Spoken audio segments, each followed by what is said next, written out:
Pemirsa, sidang kasus pembunuhan Brigadir Yosua kembali digelar hari ini dengan terdakwa Richard Eliezer, Kuat Ma'ruf, dan Ricky Rizal. Hari ini rencananya ada 17 saksi yang akan dihadirkan, diantaranya dari Polri, asisten rumah tangga Verdi Sambo. Keterangan apa saja yang dapat digali dari para saksi ini? Kita akan berbincang dengan pengamat hukum pidana Abdul Fikar Hajar. Selamat pagi, Pak Fikar. Selamat pagi, Mbak Maria. Baik, terima kasih sudah bersedia bergabung bersama kami Pak di Selamat Pagi Indonesia. Pak, kalau kita lihat ke-17 saksi hari ini tuh kan didominasi oleh polisi. Nah, kalau menurut Anda yang sejak awal juga ikut mengamati kasus ini, kira-kira apa saja keterangan yang bisa digali Pak dari mereka?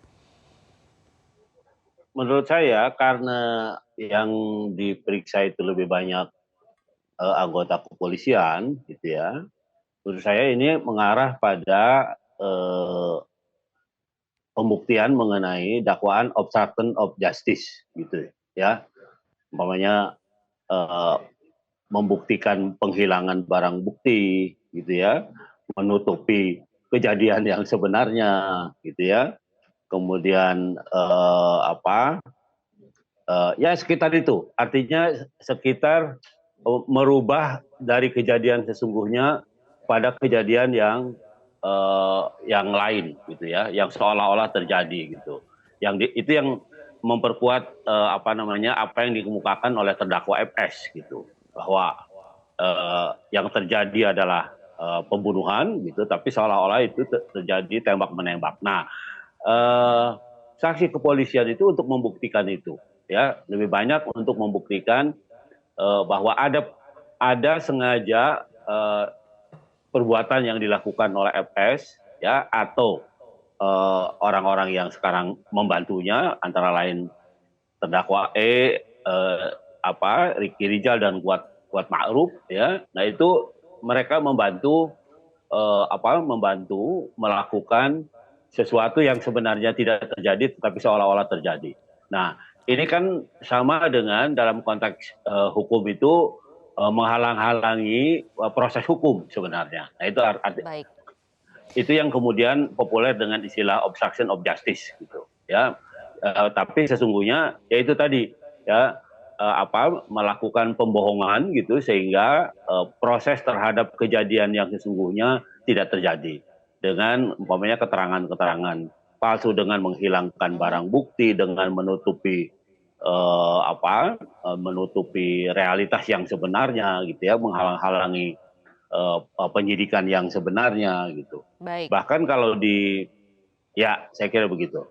Baik, Pak Fikar, mungkin kita bisa sampai di situ dulu karena yang ingin saya tanyakan berikutnya kan adalah sebenarnya 3 terdakwa yang hari ini disidangkan, yaitu Ricky Rizal, Kuat Ma'ruf, dan Eliezer, itu adalah terdakwa kasus pembunuhan berencana dengan dakwaan kasus pembunuhan berencana, bukan kasus perintangan penyidikan. Nah, menurut Anda apa relevansi dari para polisi yang notabene lebih bisa membuktikan kasus perintangan penyidikan dihadirkan pada kesaksian untuk terdakwa kasus pembunuhan berencana ini? Ya. Perbuatan merintangi proses hukum ya, itu sama dengan perbuatan ikut juga merencanakan gitu, bahwa membuktikan bahwa perbuatan yang dilakukan sesungguhnya adalah perbuatan pembunuhan berencana oleh terdakwa FS gitu. Apa terdakwa ini termasuk orang-orang yang membantu gitu ya, apa yang dilakukan oleh FS. Nah, karena itu kemudian saksi-saksi ini akan membuktikan bahwa ketiga orang terdakwa ini mereka sepenuhnya membantu ya, terdakwa, baik dia secara sadar maupun tidak sadar, membantu terdakwa FS untuk menghilangkan kesan seolah-olah itu tidak terjadi pembunuhan. Nah, itu yang terjadi. Nah, karena itu sesungguhnya mereka juga mengetahui ya bahwa itu sebenarnya terjadi pembunuhan gitu ya, berencana. Nah, karena itu kemudian 3 terdakwa ini dihadirkan untuk membuktikan memang rencana yang perbuatan yang dilakukan oleh FS itu memang perbuatan yang direncanakan gitu ya. Baik. Pembunuhan yang direncanakan gitu. Oke, Pak Fikar, kita juga melihat ini ada hal yang menarik. Akhirnya pertama kalinya terdakwa kasus perintangan penyidikan, begitu 4 orang terdakwa kasus perintangan penyidikan juga akan ikut bersaksi dalam persidangan pembunuhan berencana dengan 3 terdakwa Eliezer, Kuatma'ruf dan juga Ricky Rizal ini. Nah, kalau menurut Pak Fikar sendiri, apa kaitannya yang bisa digali oleh jaksa penuntut umum dan majelis hakim dari 4 terdakwa kasus perintangan penyidikan yang saat ini juga dihadirkan sebagai saksi dalam kasus pembunuhan Yosua? Iya, 4 orang yang terlibat dan dihadirkan sebagai saksi ya bagi 3 orang ini ya dia akan membuktikan atau memberikan keterangan yang berkaitan dengan peran ketiga orang ini ya dalam rangka itu tadi apa menghalangi apa menutupi kejadian yang sebenarnya gitu ya Baik. dengan menutupi kejadian yang sebenarnya itu bagian dari apa perencanaan pembunuhan gitu. Meskipun umpamanya ada saksi yang mengetahui ketika memeriksa CCTV umpamanya dia tahu sebenarnya terdakwa masih hidup dan sebagainya umpamanya. Nah itu satu bukti gitu ya, satu bukti bahwa pengetahuannya itu tidak dia kemukakan secara resmi dalam proses penegakan hukumnya gitu. Nah karena itu dia dianggap menutupi dan menghalang-halangi ya terjadinya proses itu, terjadinya rencana pembunuhan yang dilakukan, yang diskenariokan sedemikian rupa oleh FS ya, sehingga ini akan tertutup. Nah, jadi semua saksi di kepolisian ya karena mungkin waktu itu masih di bawah pengaruh FS gitu ya, yang jabatannya cukup tinggi kan begitu, maka semuanya mengikuti ya, meskipun mereka tahu itu sebenarnya tidak seperti itu kejadiannya. Nah, ini saya kira konteksnya hari ini jaksa akan membuktikan bahwa ketiga terdakwa ini melalui saksi-saksi ini juga bagian dari perbuatan perencanaan pembunuhan yang dilakukan oleh terdakwa FS. Begitu, Mbak. Pak Fikar, kalau kita lanjutkan, ini ada 2 ART yang kalau kita amati sudah sering dipanggil oleh jaksa penuntut umum untuk memenuhi panggilan sebagai saksi di Pengadilan Negeri Jakarta Selatan, tapi tidak pernah hadir. Nah, menurut Anda, apakah jaksa perlu melakukan panggilan paksa? Ya, saya kira sebagaimana mekanisme yang diatur di dalam hukum acara, ya, saksi yang dipanggil minimal 2 kali dipanggil tidak datang, maka alternatifnya adalah dia dipanggil paksa, artinya dibawa, dijemput untuk dihadirkan di pengadilan. Bahkan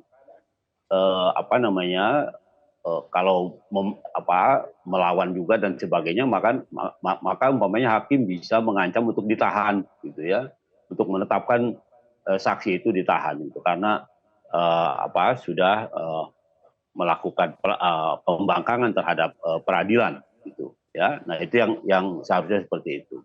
Nah tetapi kalau ada saksi umpamanya yang memberikan alasan yang patut dan bisa diterima, ya dia tidak datang, gitu ya.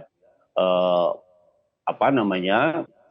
Kalau di pengadilan itu kan biasanya saksi itu sudah terekam di dalam berita acara persidangan. Ya pilihannya bisa dibacakan, ya berita acara pemeriksaan di penyidikan maksud saya, di BAP, ya bisa dibacakan itu.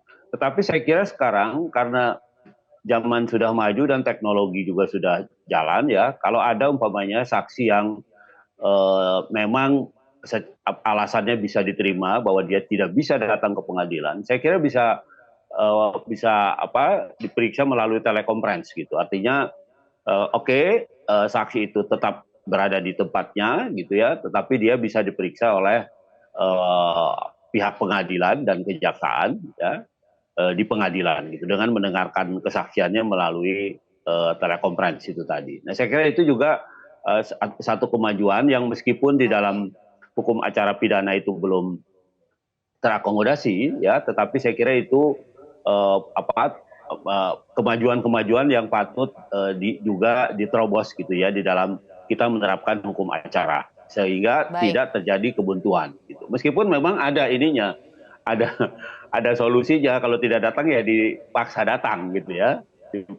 Didatangi, dipaksa untuk datang ke pengadilan, ada gitu. Tapi itu tadi Baik. ya karena KUHAP juga memberi solusi Kalau seorang saksi ya tidak bisa datang dengan alasan yang patut, yang masuk akal gitu, tidak bisa, maka kalau di penyidikan, penyidiknya yang datang ke tempat saksi, Oke. gitu, ya kan? Baik. Tapi ini kan nggak Kita mungkin. akan tunggu Pengadilan mungkin Pak datang Fikar ya, langkah ya. selanjutnya dari Jaksa Oke. Penuntut Umum terhadap saksi-saksi yang sampai saat ini sudah dipanggil beberapa kali tapi juga belum memenuhi panggilan sebagai saksi untuk persidangan. Terima kasih pengamat hukum pidana Abdul Fikar Hajar sudah berbagi informasi bersama kami di Selamat Pagi Indonesia kali ini. Salam sehat Pak.